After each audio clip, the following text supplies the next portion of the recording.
with her grandmother's blessing. Abeni prepared for the journey. Iyagba gave her a small bag with charms for protection, a guard of water and a knife for safety. She also placed a special necklace around Abeni's neck, a necklace that belonged to Orunmila. Remember, Iyagba said, the spirits of our ancestors are with you. Trust in them and trust in yourself. The Forest of Whispers was known to be a place of great danger. It was said that those who entered rarely returned, and those who did were never the same. But Abeni knew she had no choice. With courage in her heart, she set out on the treacherous journey. The forest was dark and foreboding, with tall, twisted trees that blocked out the lights.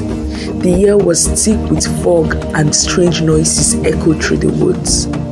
Whispers, rustling leaves and distant cries. As she ventured deeper into the forest, Abeni felt the presence of unseen eyes watching her every move. For days she wandered through the forest, guided only by her instincts and the faint glow of the necklace. She faced many challenges along the way, hidden traps, dangerous creatures, and her own fears. But Abeni pressed on, determined to find the staff and save her people.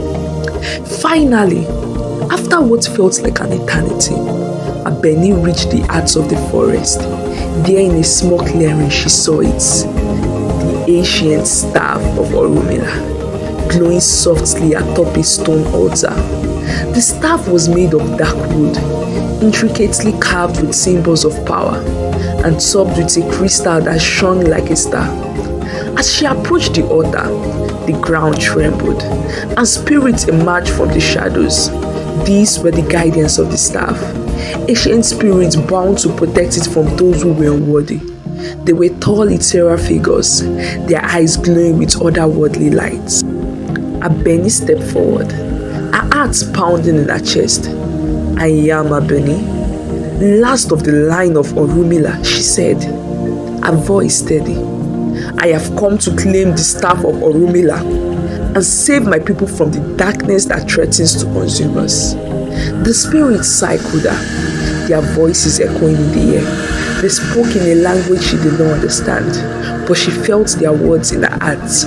After what seemed like an eternity, the spirits bowed their heads in acceptance and vanished into the mist. With trembling hands, Abeni reached out and took the staff. As soon as she touched it, she felt a surge of power coursing through her body.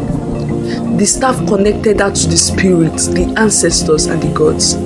She saw visions of the evil creatures, the darkness that threatened to destroy Alaran, and the suffering of her people.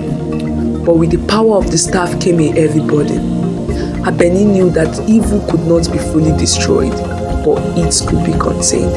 She could use the staff to create a barrier, a protective force that would keep the darkness at bay and ensure the safety of the kingdom.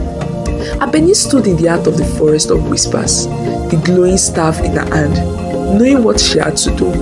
But she also knew that this was only the beginning of her journey. With the staff in hand, Abeni made her way back to the village. As she emerged from the forest, she was met with the sight of her people, who had been waiting anxiously for her return.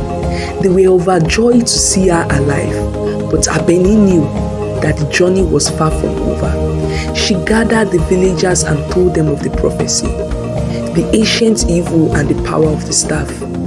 The darkness that threatens our land cannot be destroyed, she said, but it can be contained with the power of the staff.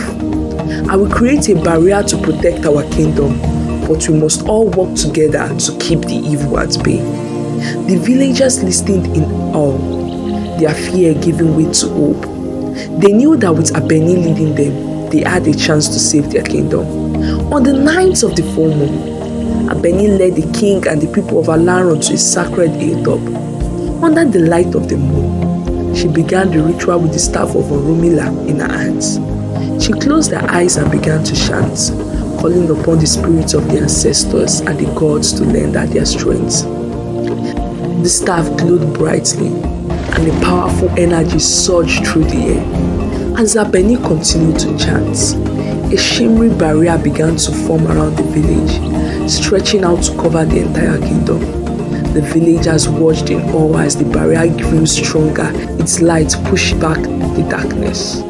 When the barrier was complete, Abeni collapsed to the ground, exhausted but triumphant.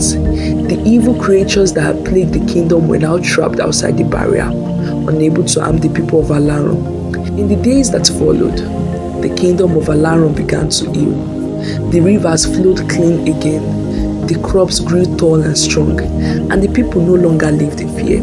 Abeni was hailed as a hero, the savior of her people. But she knew that the battle was not over, that evil could not be destroyed, only contained. The barrier would hold as long as the staff remained in the kingdom, but vigilance must be maintained. Abeni dedicated her life to watching over the kingdom, ensuring that the staff remained safe and that the people never forgot the lessons of the past.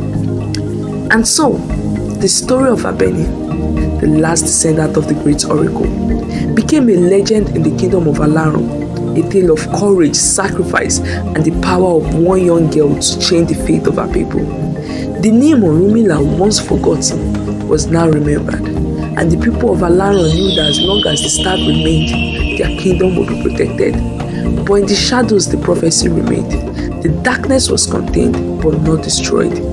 The barrier would hold, but only as long as the people stayed vigilant. For the evil was always watching, waiting for the day when the oracle's power would be needed once more.